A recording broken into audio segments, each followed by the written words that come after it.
out to my girlfriend who's watching. And also at the same time, shout out to Polytechnic University of the Philippines. Like, I have some of my kids here. I think it's just Brent.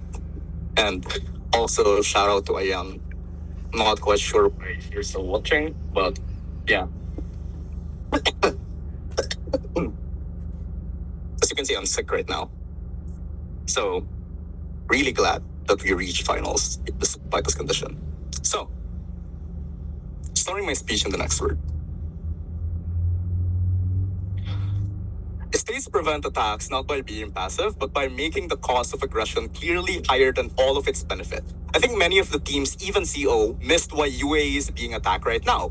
Joseph already told you that Iran is basically accusing the UAE of helping US attack them, specifically saying that US used UAE territory to launch the strike on Karg Island. That's why Ali Larijani already made an announcement before he dies that they will keep on attacking UAE until they side with Iran. That's why the CEO's case is simply out of this debate because, again, in Iran's word, in the own word of Iran, UAE being neutral is still sent a message that they are abandoning Iran. That's why they will keep on attacking UAE at the end of the day. This is why Joseph already cleared out the debate by saying that right now, the reality is that UAE is already being treated by Iran as part of the conflict, even if it tries to stay defensive and neutral. I will deal with OP in a comparative way since they're trying to prove the same premise. But if you listen to how I deal with this, I will also say why staying neutral is something that's so bad as a strat in this debate. At least we have the balls to say that we'll use ally incentive to alleviate the situation, because even if you stay neutral as a neutral actor, you're fucked. But I just also want to flag out that CO's case is contradictory. They spent 4 minutes talking about free trade and globalization. This is the proof that even if things get worse and then the world can deal with it, UAE will still be able to trade and export to the world because, again, they still hold the supply. Not quite sure why that case is comparative. At least CO also has, at least O also has a ball to do some proper case here. The main case from OP is that if you stay defensive, the state will be pissed against Iran, and suddenly a lot of people will help UAE because they will band up against Iran. 3 layers of responses. First, Iran doesn't care how nice or neutral UAE looks like right now. It already treats them as part of opposing side by not joining them. That's why if you stay defensive, you will eventually be forced to take side at the end of the day. Because unlike what OO said, Iran keeps on attacking them right now. The harms are very, very symmetrical, but in the long term, you get more fucked if Iran keeps on pushing you to retain control in the Persian Gulf.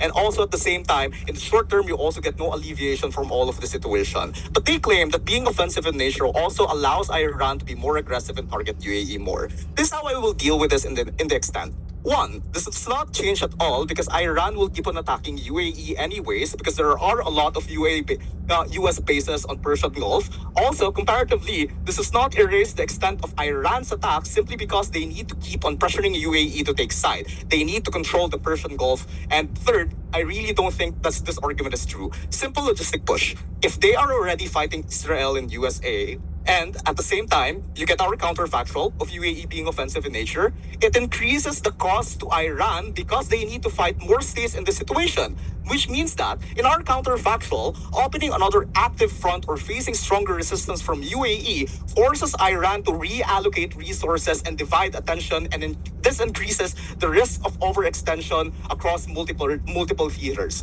That's why this happens exclusively in our side. US are much more likely to support UAE once they take on the offensive stance, especially right now they have a lot of bases in Iran. Sure, I'll take opening.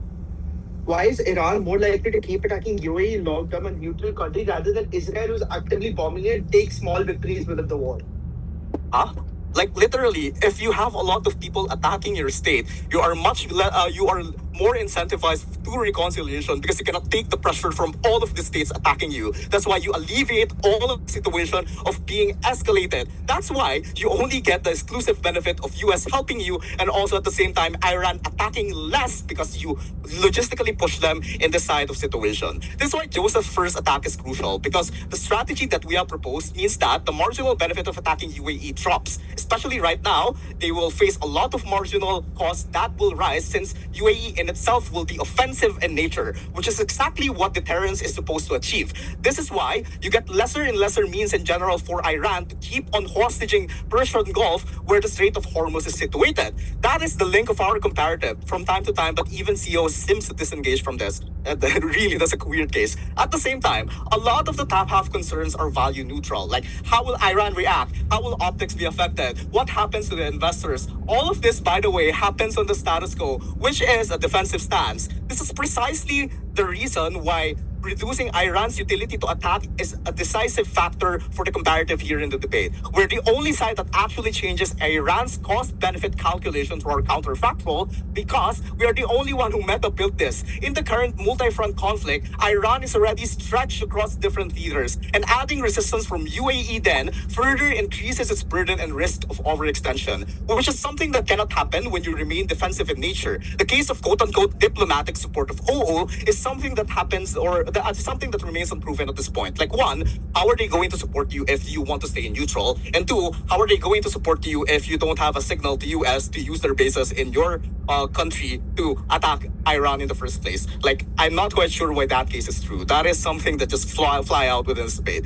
This is why you don't unlock the protection in any side of opposition bench. So when they say that, UAE does not have any capacity to protect itself, it's actually untrue. UAE has a lot of allies. The only thing that stops them is the fact that UAE keeps on contemplating their stance. This is why overall a lot of people are harmed and there's no change on how reconciliation should prosper because more and more states are being harmed just by the act of blocking the Strait of Hormuz. This is why in OP, you're going to be placed as an unreliable actor because, again, instead of reinforcing the alliance, UAE looks like it's hedging or leaving the door open to accommodate Iran in the future. At best, OO claims they cannot do it. Joseph maxed out how we can do it and should do it. Note that this meaningfully extend what OG misses in their half-baked counterfactual. We beat OG through the direct responses to their claims and win condition. This is why if you actually look at the motion, I don't think this is an after motion. This is a regret motion, right? We regret the motion in itself because it harms a lot of people. The fact that you allow Iran to hedge a lot of people and force UAE to side in their all of their agenda, and the fact that you harm a lot of other states by blocking Strait of Hormuz is something that should not happen in the status quo anyways. That's why we say, at the end of the day, staying defensive doesn't keep everyone safe, especially when it just makes it easier for Iran to keep attacking while giving ally states